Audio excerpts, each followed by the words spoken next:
What is up, guys? Today I want to talk to you about my build plan for my R32 GTR Skyline, why I bought the car, what I've got planned with it over the next kind of 12-month period.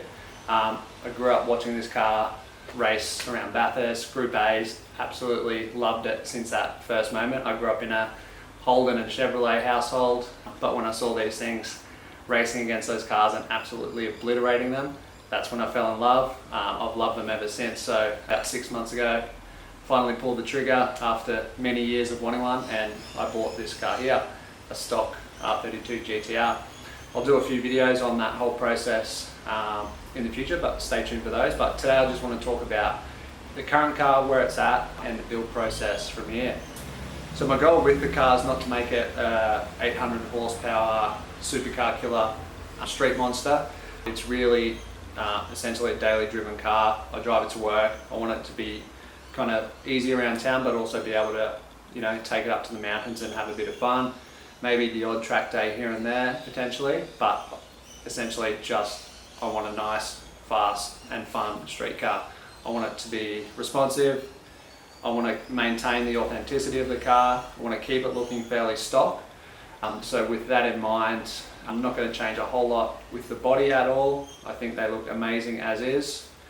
I will be changing out the wheels eventually.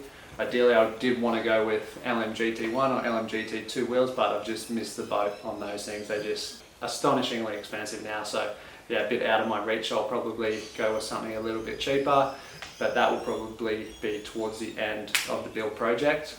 So I'm a bit of a purist at heart, and I think this car is kind of a collectible right now, and it will continue to go up in value. So really, I don't want to stuff with it too much or change the character or authenticity of the car, like I said. So I am going to keep it twin turbocharged. I know the single path is often, there's lots of positives to that.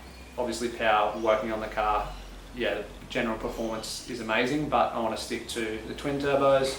So I'll talk to you about turbo choice a little bit later, where I'm going to go with that. But yeah, it's going to stay on the outside looking pretty much stock, but also the engine bay. So yeah, like I said, I don't want a 700-800 horsepower monster. I'm aiming for around 300 all-wheel kilowatts.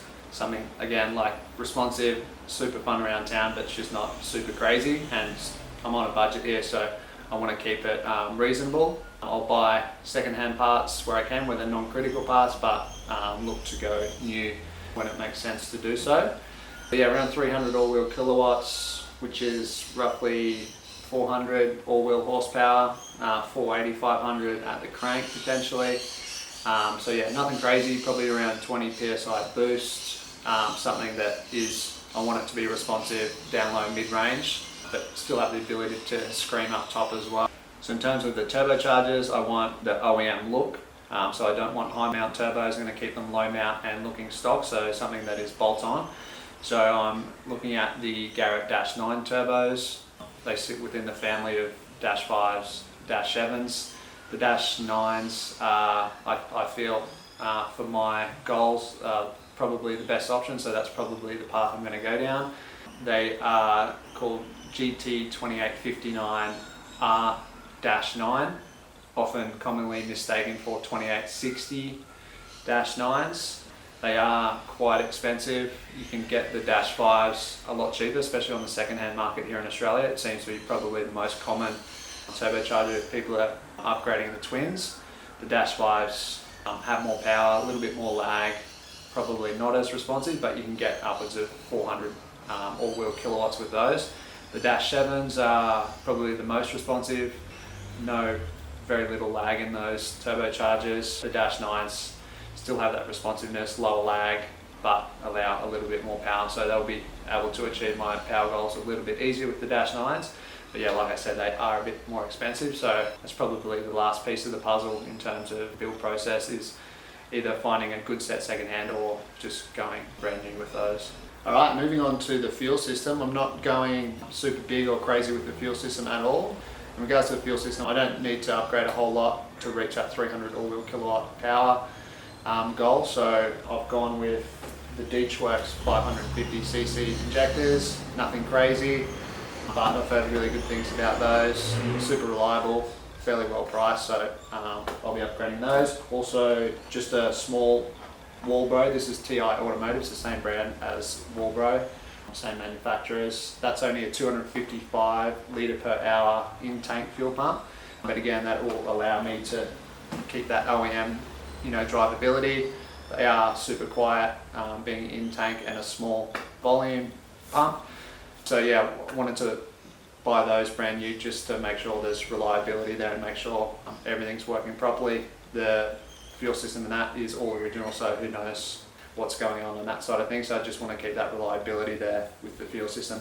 So that's really it in terms of the fuel system, those injectors and the slightly bigger fuel pump. So obviously with this fuel system, it doesn't allow me a whole heap of future proofing. So if I want to gain more power, if I'm not content with 300 all-wheel kilowatts or thereabouts, I'll have to upgrade this. So yeah, here's to hoping I'm happy with 300 all-wheel kilowatts. Is anyone happy with their power output? Probably not, but that's where I'm going at the moment, and also I'm working to a tight budget, so that's the path I'm taking. Alright, now onto the exhaust system. Like I said, the car was stock. The only mod it had was coilovers and a catback 3-inch exhaust system. It's got a mid muffler and a rear muffler and a pretty average cat. So I've already gone ahead and fitted a front pipe to that, 3-inch front pipe, and a 5-inch body 3-inch cat. That made a huge difference straight away, probably 15 to 20 horsepower I would say. A lot more responsive, the boost came on earlier and it really just screams up top. Obviously gave it a bit more noise as well because this system is a Jasmar system. It's super quiet. In some rev ranges it's actually quieter than a stock GTR. So I love it and I hate it. Like, it's great driving around town, cruising around, being stealth and quiet, but when you want to hear that RB rip, it's just not there. So with the front pipe, high flow cat, that's given it a bit more character. But I've also purchased a set of HKS stainless steel downpipes, just secondhand. They were ridiculously cheap, 110 bucks. They were covered in shit, they were black, so I gave them a quick polish just to check there was no dents or anything. But the quality is really good, pretty stoked with them. So in order to fit those, that's a turbo off job, so these will be going on when I fit the turbochargers. But yeah, really good bargain. They're not the best dump pipes out there, but for 100 bucks, yeah, you can't really go wrong with these things. It'll make a big difference to the power tool and just let that whole exhaust system flow a bit better.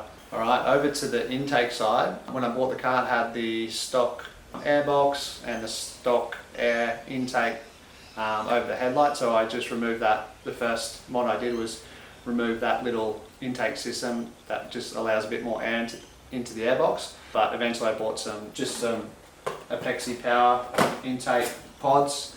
Didn't notice a whole lot of difference in terms of power, maybe a little bit more responsive. It gave it a nice induction noise, but yeah, I feel like the stock airbox in that state would definitely keep the air intake temperatures down, so I may look to put that back on once I take it to the tuners, once I've got the turbochargers on. But right now it's got the Apexi pods in it. So in terms of trying to reach that 300 all-wheel kilowatt mark, I can do it with the stock AFMs, but I'm probably going to go down the path of either the Z32 or lash out and get the Nismo ones. So if I go the Nismo route, I can keep those pods in the intake that's on it. If I go to Z32s, I need the bigger intake and I'll need another pod system, or I can stick the stock airbox back on. So that's something I haven't really decided on just yet. All of the tuners I've spoken to said just get the Z32s. It obviously gives more data in the tuning table, so they can give it a safer, better tune to that 300 plus all-wheel kilowatts. I've heard people say you can do it otherwise, but yeah, it's just a lot more tunable with those bigger airflow meters. Alright, so I use the SAU forums a lot, the Skylines Australia forums. I've been using them for probably 15 years. I used to have an R33 and I used to read those forums religiously back then, but obviously since having this car I'm back on there all the time now. It's a wealth of knowledge, so if you haven't been on there, jump on there. Pretty much any problem or maintenance issue you can have or experience, there'll be people talking about it on there. There's tons and tons of info from years and years of GTR and Skyline and Stagia owners, so go check it out. One of the best mods most people recommend when people first get a GTR and they ask the question, you know, what are the best mods? Obviously exhaust, intake, boost, but another one is adjustable cam gears. So I've seen lots of videos online and lots of people get some really good gains. Motive DVD obviously did a video on their adjustable cam gear and tuning, so if you haven't seen that, go check it out. So you can get tons of power, really tune the car. I'll be tuning for more mid-range, which is perfect for these. So I've gone with the Tomei adjustable intake exhaust, adjustable cam gears. Purchased these new, got them for a good price. So they'll be going on when the car gets tuned as well. So yeah, this is probably the mod I'm most excited about, to be honest, because I feel like it can really change the whole dynamics of the car with these simple mods. I don't have any plans to cam the car at this stage. Like I said, part of my goal is to keep it fairly streetable and, you know, almost daily driven, so I don't want it too lumpy or anything like that. But yeah, I'll probably leave them stocked at this stage. One of the biggest expenses in a build is obviously engine management. I would have loved to have gone with a Haltech or something of that caliber, but I've decided to go with old faithful Apexi Power FC and hand controller. I've used these in the past. I used to have a FD RX7 and had really good results with that, so I'll be sticking with that. It's a much cheaper option for me, but I know they work really, really well. And going back to my goals, like I really love that gold mirror of JDM, so that was probably the most used computer during that 90s period, early 2000s, so that's something that I just love and I know they work really well, so I'm just going to stick with that, and that'll be paired with the Apexi boost controller as well. Just moving on to the interior, this car's got an immaculate interior. It's one of the reasons I bought it. There's no tears in the seats, no dash bubbles, all the clocks and all the instruments work really well. Back seats look like they've never been sat in. So the car does have a Momo deep dish wheel.